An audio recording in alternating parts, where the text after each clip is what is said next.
मैं आकर करा रहा हूँ, ऐसा स्टेशन में हूँ। अब तुरंत आपका यहाँ स्टेशन मास्टर तो भेजिए मेरे पास, भेजिए RPF को भेजिए यहाँ। देखिए देखिए क्या क्या देखिए खुल के मैं स्टेशन में हूँ। देखिए आपका स्टेशन के अंदर ये मोदी जी का एरिया है, ये लोग देखिए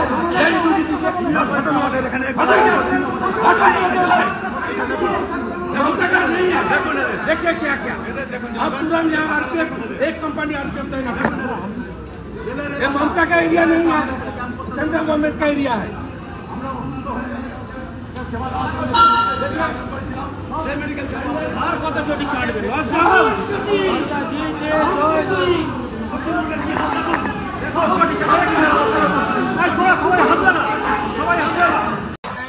रेलवे डिपार्टमेंट यहाँ का अथॉरिटी है स्टेशन मास्टर। यहाँ ममता बनर्जी और पुलिस का राज नहीं चलेगा। RPF इनका अंडर में है, under the supervision of the DRM Harappa. उनको ऊपर साउथ ईस्टर्न का GM है। मेरा साथ रेल भवन में बात हुआ, MR साहब का ऑफिस का साथ भी बात हुआ।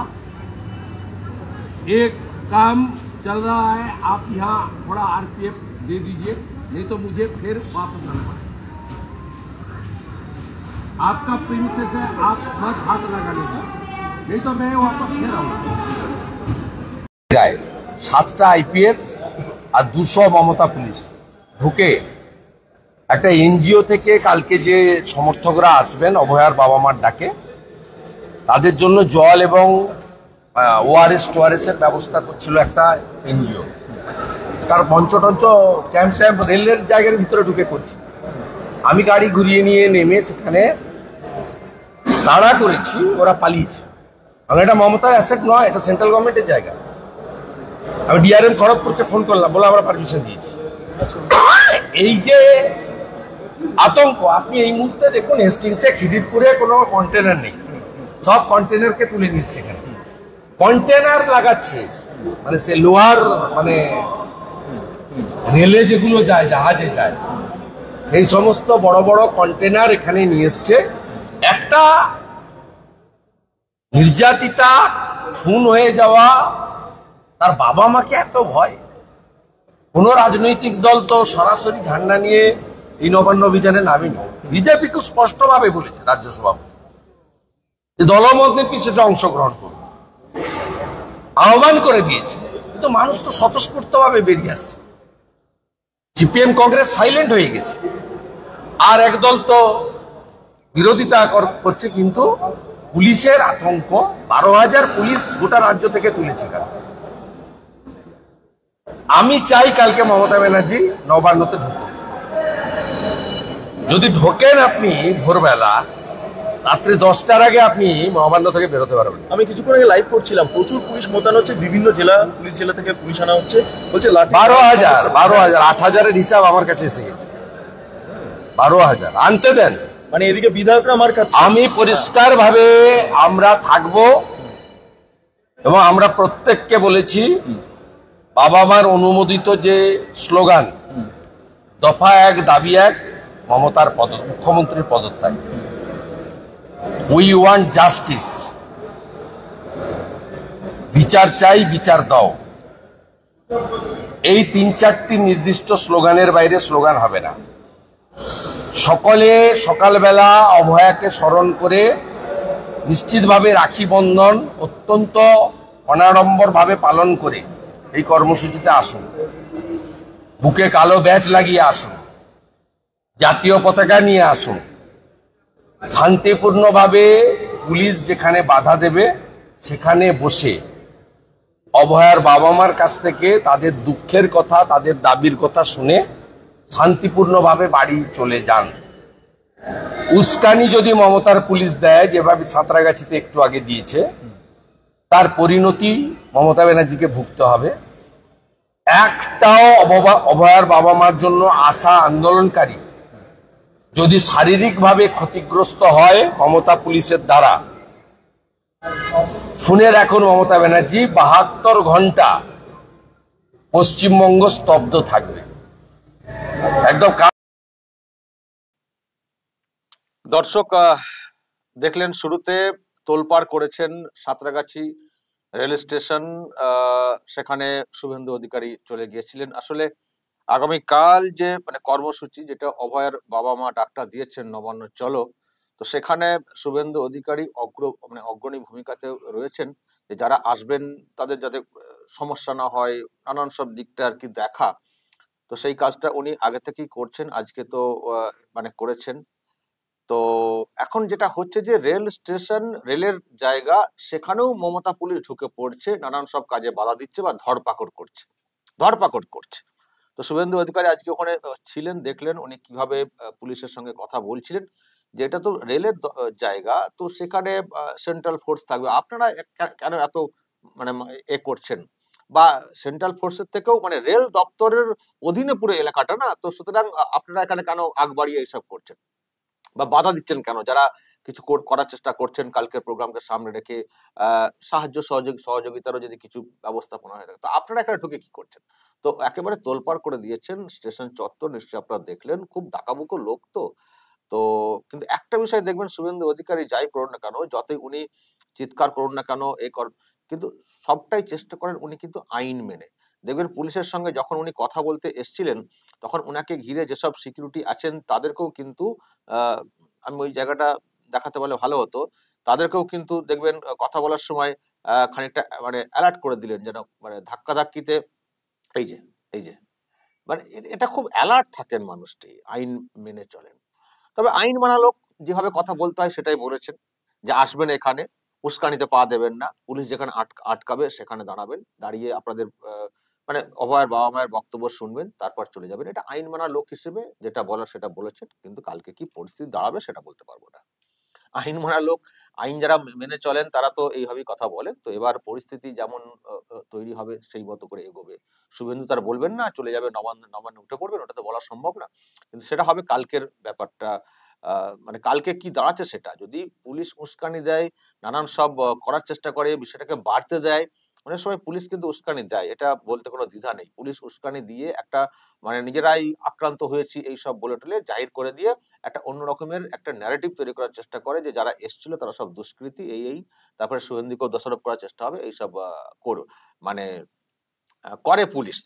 তো শান্তিপূর্ণভাবে সাধারণ মানুষ তাদের অবস্থান বিক্ষোভ বা নবান্নমুখী হতে চাইলেও পুলিশ যে সেটাকে করতে দেবে সেটা বিশ্বাস না করাই ভালো। ফলে পুলিশ উস্কাবে, টিয়ার গ্যাস ছুড়বে, জল কামান নিয়ে আসবে, শব্দ কন্টেনার নাকি সব নিয়ে চলে এসছে রাস্তাকে ব্লক করার জন্য, লম্বা লম্বা সব ব্যারিকেড সব এনেছে, অনেক কিছু করেছে, অনেক কিছু হবে।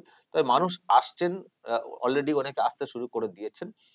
আর শুভেন্দু চেষ্টা করছেন যারা আসছেন তারা যাতে নিরাপদে বাড়ি ফিরতে পারেন। তবে একটা হুঁশিয়ারি দর্শক শুনলেন, উনি কিন্তু হুঁশিয়ারি দিয়ে রাখলেন মমতা পুলিশকে বা মমতা ব্যানার্জিকে, যে যদি একজন কেউ শিকার হন বা কাউকে যদি আক্রান্ত করা হয়, অ্যাটাক করা হয় উস্কানি দিয়ে বা নানান ভাবে কোনোভাবে, তাহলে কিন্তু তারপরে 72 ঘন্টা রাজ্যকে স্তব্ধ করে দেব। সেই হুঁশিয়ারিও কিন্তু আজকে শুভেন্দু অধিকারী পরিষ্কার দিয়ে রাখলেন, যে ওইসব চলবে না। আর আপনার যদি এটাকে আসুন, দেখি নবান্নে কালকে আসুন, কাল তো শনিবার, যদি আসুন না নবান্নে আসুন। তবে দর্শক, নবান্নে উনি আসবেন কিনা জানি না, কিন্তু যেভাবে সব ব্যারিকেড ট্যারিকেড করা হয়েছে, কোথায় সাঁতরাগাছি, কোথায় হেস্টিংস, কোথায় অন্যদিকে, এবং অদ্ভুত বিষয়, আমি আজকে পুলিশের একটা প্রেস মিট শুনছিলাম, পুলিশ বলছিল এটা করতে দেবো না, এটা হবে না, কলকাতা হাইকোর্টেও মামলাটা গড়ালো, এটা কে ডেকেছে জানি না, বুঝতে পারছি না, এটা বেআইনি অমুক তমক বলছিল না পুলিশ যে এটা করা চলবে না। কিন্তু আজকে পুলিশের প্রেস মিট শুনছিলাম, পুলিশ কিন্তু আজকে একটু নরম সুরে বলেছে আমরা বিকল্প জায়গা করেছি, সাঁতরাগাছিতে দাঁড়াতে পারেন, ওই আরেকটা কোথাও হেস্টিংসের ওইদিকে কোথাও একটা বলেছেন, এখানে এখানে আপনারা করতে পারেন। মানে এখন কোঅপারেশন চাইছেন যে আপনারা বলুন কোন দিক দিয়ে কত গাড়ি আসবে, কত লোকজন আসবেন বলুন, আমরা আমাদের সঙ্গে কোঅপারেট করুন, আপনারা এই জায়গায় করতে পারেন। যারা বারণ করছিল, একটা মানুষ তার প্রতিবাদ করবেন, সেখানে বারণ করা হচ্ছে না, ল অ্যান্ড অর্ডার প্রবলেম হয়ে যাবে, তা আপনারা কি করতে আছেন? হাওড়ার ব্যবসায়ীকে দিয়ে মামলা ঠুকে দেওয়া হলো। যখন কলকাতা হাইকোর্ট বললো আরে শান্তিপূর্ণ প্রতিবাদ করা এটা তো মানুষের মৌলিক অধিকারের মধ্যে পড়ে, আমরা কি করে হস্তক্ষেপ করব? সে সঙ্গে যেটা বলেছে কলকাতা হাইকোর্ট, ভাঙচুর টাংচুর যাতে না হয়, সেটা তো মানুষ কেন ভাঙচুর করবেন? মানুষ তো শান্তিপূর্ণ প্রতিবাদই করতে চান। তো একটাই তো উদ্দেশ্য, ওই যে দিদি আপনি হাঁটুন কেটে পড়ুন, আপনি সর্বনাশ করে দিচ্ছেন, দফা এক দাবি এক মমতার পদত্যাগ, এটাই তো মানুষ বলতে আসবেন, এটাই তো বারবার জানাতে আসবেন। তো সুতরাং একটা তো মানুষ তো অশান্তি পাকাতে আসবেন না। এখন আপনারা যদি অশান্তি পাকানোর চেষ্টা করেন তখন পরিস্থিতি অন্যরকমের বিষয়টা হয়ে দাঁড়ায়। তো সুতরাং যদি অশান্তি হয় এটা ভাবতে হবে পুলিশের উস্কানিতে হয়েছে। সুতরাং মানুষকে সতর্ক থাকতে হবে, উস্কানিতে পা যাতে না দেন, তাদের ফোর্স ইউজ করে, মানুষের জনতার ফোর্স ইউজ করে যেটা করা, যতটা করার নিশ্চয়ই আপনারা করবেন। কিন্তু দেখতে হবে, সতর্ক থাকতে হবে। পুলিশ কিন্তু অনেক উস্কানি দেবে, সেটা বলতে কোনো দ্বিধা নেই। তো কিন্তু শুভেন্দু বলছেন যদি কিছু করেন উস্কানি দিয়ে আক্রান্তের কোনো ঘটনা, তাহলে কিন্তু আমরাও ছাড়বো না, সেটা কিন্তু শুভেন্দু বলেছেন। আর দলমত নির্বিশেষে সবাই আসবেন, কোনো পলিটিক্যাল পতাকা থাকবে না, জাতীয় পতাকা নিয়ে আসার কথা বলা হয়েছে, যে কোনো দলের লোকেরা আসবেন। কিন্তু কিছু দল তো অবশ্যই একটা বিভ্রান্তি তৈরি করার চেষ্টা করছে, কিন্তু সেটা করলে কি হবে, কালকে কিন্তু ব্যাপক লোকজন আসবেন, নবান্নমুখী হবেন, সেটা বলতে কোনো দ্বিধা নেই। ওই মমতা ব্যানার্জির কানেতে বারবার ঢুকিয়ে দিতে হবে আপনি অযোগ্য, আপনার জন্যই অভয়া আজ পর্যন্ত, মানে অভয়ার বিচারটা হয়নি আপনার জন্য। জানি না কি হবে, সত্যি অভয়ার বিচারটা কি হবে, কবে হবে, তবে নিশ্চয়ই রাজ্যের মানুষ এই বিচারটা করতে পারবেন জনগণের আদালতে, যে যার জন্য এই বিচার এইরকম অবিচারের অবস্থাতে রয়ে গেছে, তাকে শাস্তি দেওয়ার, তাকে অন্তত এই ক্ষমতা থেকে ছুঁড়ে ফেলার, এই বিচারটা তো জনগণ করতে পারবেন না জনতার আদালতে। ওই আদালতে যা হচ্ছে, কিন্তু জনতার আদালতে বিচারটাও কিন্তু জরুরি, কারণ এনার জন্য কিন্তু সমস্ত বিচার আটকে গিয়ে অন্য টাইপের হয়ে যায়। সুতরাং এনাকে হটাতে হবে। তো সেই জন্য কালকে মানুষজন আসবেন, আর শুভেন্দু অধিকারী অগ্রণী ভূমিকাতে রয়েছেন, কালকেও দেখবেন খুব অ্যাক্টিভ ভূমিকায় উনি থাকবেন, যেটা আমার কোথাও মনে হচ্ছে। ওনার যেটা কাজ সবকিছুকে ঠিকঠাক ভাবে সম্পন্ন করা, তাতেও দেখবেন কিছু ঘটলে সেই উনারই দোষ উঠে আসবে, মানে দোষ দেওয়া হবে শাসকের তরফ থেকে। আর কালকে নিশ্চয়ই পুলিশ কোথাও গাড়ি টাড়ি সব রেখে দিয়েছে, ভাঙা গাড়ি, যাতে আগুন লাগানো যায়, এই সব করা নিশ্চয়ই করে রেখেছে, দেখাবে না পুলিশ, দেখো গাড়িতে আগুন লাগিয়ে দিয়েছে, দেখো গাড়ি ভাঙচুর করেছে, সব জানে। খাদ্য দিয়ে রাখে পুলিশ, মানে ক্ষোভ বিক্ষোভের জেটটা যাতে ওখানে আছড়ে পড়ে, ওটাকে ছবি করব, দেখাবো আমাদেরকে আক্রান্ত করেছে পুলিশ, এই তো শান্তিপূর্ণ অবস্থান বলে একটা দোষারোপ করার চেষ্টা হবে। তো যাই হোক দর্শক, সেটা আগামীকাল দেখা যাক কি দাঁড়াচ্ছে বিষয়টা।